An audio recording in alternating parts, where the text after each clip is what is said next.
de algo a qual eles já conheciam. Era de muito conhecimento dos judeus que ouviam Jesus falando. Interessante que quando Jesus fala aí também, vós sois a luz do mundo, e essa palavra vem para você hoje, igreja. Uma aliança quando era feita de sal. Agora, eu pergunto para você, somos a aliança, mesmo que o mundo nos odeie. A herança deles era quem? Era o Senhor. Então você precisa entender isso. Teu coração tem que ser puro. Vamos muitas vezes ser. Nós devemos ser, porque a palavra vem falando que você já é. A igreja deve dar sabor.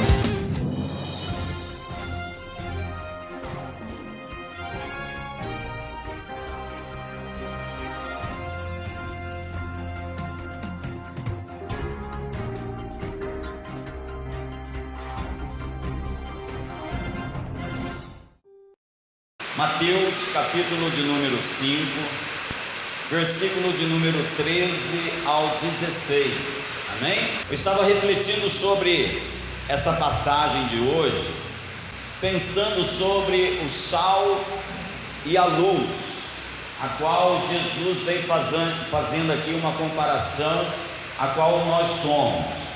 Agora, quando Jesus fala sobre esta palavra com os seus discípulos, com o povo que estava ali em sua volta, ele vem lembrando ali os irmãos, lembrando os discípulos, de algo a qual eles já conheciam.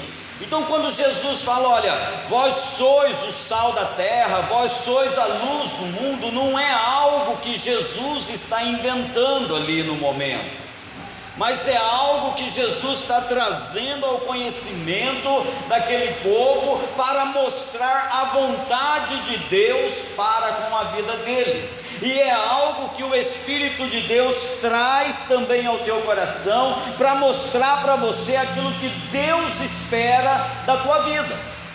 Deus, quando Ele escolheu a família de Arão para ser sacerdote na tenda da congregação, para ser sacerdote do povo, e ali então Deus fez uma promessa, uma aliança com Arão, e essa aliança foi feita uma aliança de sal. Isso daí está lá em Números capítulo 18, versículo de número 19. Então quando Jesus fala para os discípulos, para os judeus que estão ali, vós sois o sal da terra, ele sabia muito bem o que Jesus estava falando, e trazendo, amados, ao nosso conhecimento, Jesus está dizendo, olha, vocês são a aliança de Deus para com a terra. Interessante que quando Jesus fala aí também, vós sois a luz do mundo, Jesus está se referindo aí agora aos profetas. Ele não está falando da lei, ele está falando agora do profeta, dos profetas. Lá em Isaías capítulo de número 49, versículo de número 6, a palavra de Deus vem falando assim, que o próprio Senhor dizendo que Ele iria usar aquele pequeno remanescente como luz para os gentios e até as extremidades da terra, que somos nós. Então quando Jesus está dizendo para o povo que estava ouvindo ele ali, vós sois sal da terra e luz do mundo, eles sabiam muito bem do que Jesus estava dizendo.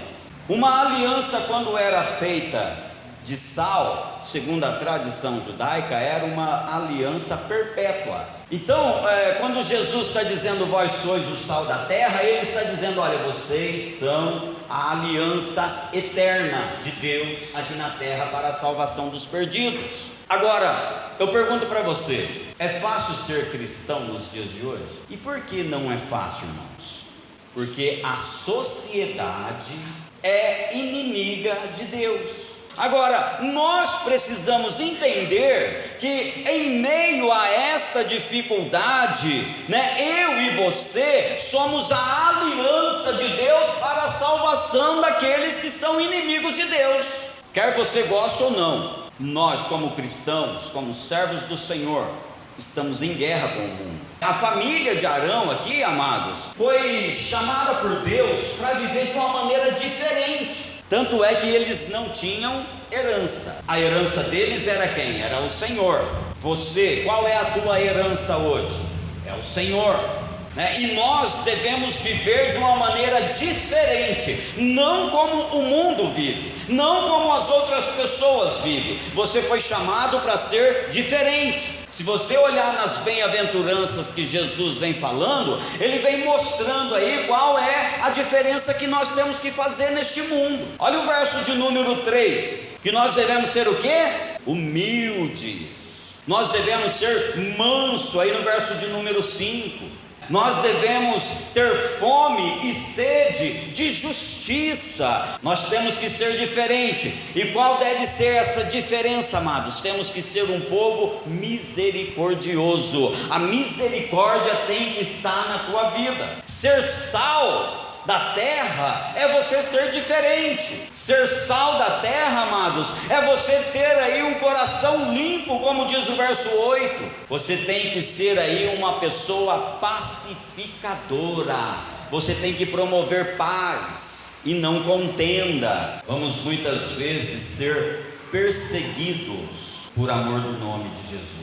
Então, quando Jesus fala que vós sois o sal da terra, ele está dizendo justamente isso. Vocês têm que ser diferentes. Vocês, igreja, têm que viver de um modo diferente do mundo. Você não pode viver como o mundo vive. O mundo estimula as pessoas ao orgulho, enquanto que o crente, que é sal da terra, ele é humilde. O mundo incentiva as pessoas ao pecado, especialmente se o pecado promover algum escape para a pessoa. O mundo está em guerra com Deus, enquanto Deus deseja reconciliar com o mundo e tornar o pecador filho dele. Então, amados, você ser sal da terra é você viver de uma maneira diferente. Agora, nós precisamos aqui observar bem a palavra. Tem muita gente pensando assim que nós devemos ser sal da terra. Jesus fala que eu tenho que ser sal da terra. Irmãos, quando nós olhamos para esta palavra desta maneira, nós mudamos muita coisa. Porque se você observar na palavra, Jesus não está falando que você deve ser sal da terra. Jesus já está afirmando aqui: vós sois sal da terra. Então, quando a pessoa pensa, eu tenho que ser sal da terra, ela está adiando a vontade de Deus sobre a vida dela. E aí você nunca vai mudar o teu caráter. Você vai continuar sempre com um caráter antigo, um caráter mundano. Eu falei esses dias atrás aqui que nós gostamos das coisas rapidinho, mas sempre quando se trata da palavra de Deus, você vai adiando, você vai jogando para depois. Agora, entenda uma coisa, irmãos. Quando Jesus fala, vós sois sal da terra, como aliança, como sal da terra, a igreja deve dar sabor ao mundo. Quem aqui já comeu uma comida sem tempero nenhum? Tem alguma graça? Fica um negócio aguado, difícil de engolir. E o interessante, amados, que a comida sem tempero, ela tem a mesma aparência da comida temperada. Então hoje tem muitos crentes que ainda não é sal da terra e tem a aparência de crente, vive como crente, mas não dá sabor, ou seja, vive como o mundo vive. Se você não fizer a diferença como cristão no mundo aí fora, a tua vida fica difícil de viver. Como sal, nós devemos conservar a fé em Deus nas pessoas aí fora. O propósito do sal, além dele dar sabor, ele conserva também os mantimentos. Os peixes que eram pescados lá em Cafarnaum para levar para Jerusalém era uma distância de 160 quilômetros. Agora imagine o peixe, sem conserva nenhuma ali, não tinha gelo também para congelar o peixe. Imagine ele fazer esse trajeto todo até chegar em Jerusalém, chegava lá estragado. E aí o que eles faziam? salgava aquele peixe para conservar a carne até chegar em Jerusalém. Nós temos o propósito de conservar a fé viva no coração das pessoas aí fora, porque a sociedade infelizmente perdeu a fé em Deus. E para mim, conservar a fé no coração de uma pessoa, eu tenho que viver essa fé. E eu vou conservar ali no coração das pessoas a fé, a esperança em Deus, irmãos. O mundo hoje está desacreditado em Deus. E como povo de Deus, como sal da terra, como igreja do Senhor Jesus Cristo, nós temos que fazer com que o povo volte a confiar, a esperar em Deus. O propósito da igreja é esse. Então, como sal da terra, nós temos essa função de evitar com que o pecado contamine as pessoas. Agora, Jesus ainda continua dizendo assim para as pessoas ali, ó: vós sois a luz do mundo. Aqui é interessante que Jesus cita dois exemplos para explicar para as pessoas ali a importância da luz. Ele fala assim, ó: não tem como esconder uma cidade edificada sobre um monte. O que Jesus está querendo dizer com essas palavras? Ele está querendo dizer o seguinte: olha, vocês são a luz do mundo e vocês estão expostos ao mundo. Tem muitos crentes hoje que a luz de Cristo na vida deles está apagando, porque as atitudes dele é contaminada com as coisas do mundo. Então você tem que ser diferente. Como luz devemos ser influenciadores. Jesus ainda cita aí outro exemplo, a candeia. O que é a candeia? Era ali, na época de Jesus aqui não tinha vela, não existia vela. Aí tinha o que? Um pequeno vaso de barro do tamanho de uma mão, e colocava-se azeite dentro daquele vaso de barro com um pavio, e ali então punha fogo naquele pavio e ele ficava ali iluminando. E aí colocava-se em um candeeiro num lugar alto para clarear toda a casa. É o que Jesus vem explicando aqui. O que eu quero que você entenda aqui comigo nessa noite: a lâmpada, como eu disse para você, era aí um pequeno vaso de barro, a qual era colocado azeite para acender. Este azeite aí tem um simbolismo muito grande na nossa vida, porque o azeite é o símbolo do Espírito Santo. Então quando Jesus fala: vós sois a luz do mundo, essa luz, para brilhar, tem que ser cheia do Espírito Santo. Se você não está clareando, não está iluminando a vida das pessoas, amados, é sinal de que você está vazio do Espírito. E é necessário então que você se encha do Espírito Santo de Deus, para que você possa iluminar, para que a tua vida seja diferente. Agora, não adianta, amados, pregar a palavra de Deus se estiver vazio do azeite. Não adianta você vir aqui cantar, louvar, adorar a Deus se você estiver vazio do azeite. Não vai haver iluminação. É necessário que sejamos cheios do Espírito Santo, porque na hora que você for falar de Jesus para as pessoas, quem vai convencer é o Espírito Santo e não você.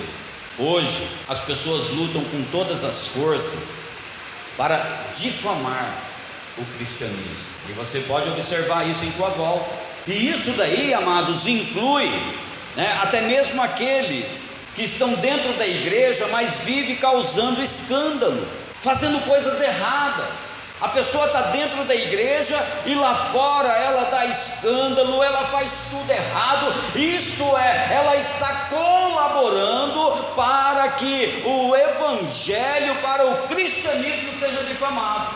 Ela está agindo como aquelas pessoas que são contra o evangelho. Olha, mesmo estando dentro da igreja, está agindo como aqueles que são contra. Se você não tiver uma vida consagrada a Deus, amados, você não vai iluminar ninguém. Se você olhar lá no Evangelho de João, no capítulo de número 9, versículo de número 5, Jesus ele vem falando assim, ó: enquanto estou no mundo, eu sou a luz do mundo. Então, para mim, ser sal da terra e luz do mundo, tenho que viver de um modo que as pessoas olhem para mim, olhem para você e glorifiquem a Deus. Você está aqui porque Deus tem um plano, Deus conta com você. Você está aqui porque você é a aliança entre Deus e a terra. Amados, e quando se fala de aliança, olha para você ver a importância da tua vida aqui nesta terra. E eu digo para você que Deus não destruiu essa terra ainda por causa de você. Lembra de Abraão, quando Deus ia destruir Sodoma e Gomorra? E aí Abraão começa então a interceder, né? Porque Ló morava lá em Sodoma. Senhor, se houver 50 justos, o Senhor vai destruir aquela cidade? Não, Abraão, por amor aos 50 justos eu não destruirei. Porque, amados, se houver um justo, há uma aliança para com Deus. Então viva uma vida diferente, que leve a Deus a ser glorificado por meio do teu testemunho. Que as pessoas, ao conversar com você, elas glorifiquem a Deus. Todo aquele que se achega perto de uma luz, ele é iluminado. As trevas que estão em volta dele se afastam. E é assim que as pessoas têm que sentir quando chega perto de nós. Você é a luz. As pessoas, quando se aproximam de você, ela tem que se sentir segurança, ela tem que enxergar a realidade das coisas, ela tem que enxergar o caminho que ela está caminhando. Agora, se a pessoa aproxima de você e continua sendo a mesma pessoa que antes, então a tua luz está apagada.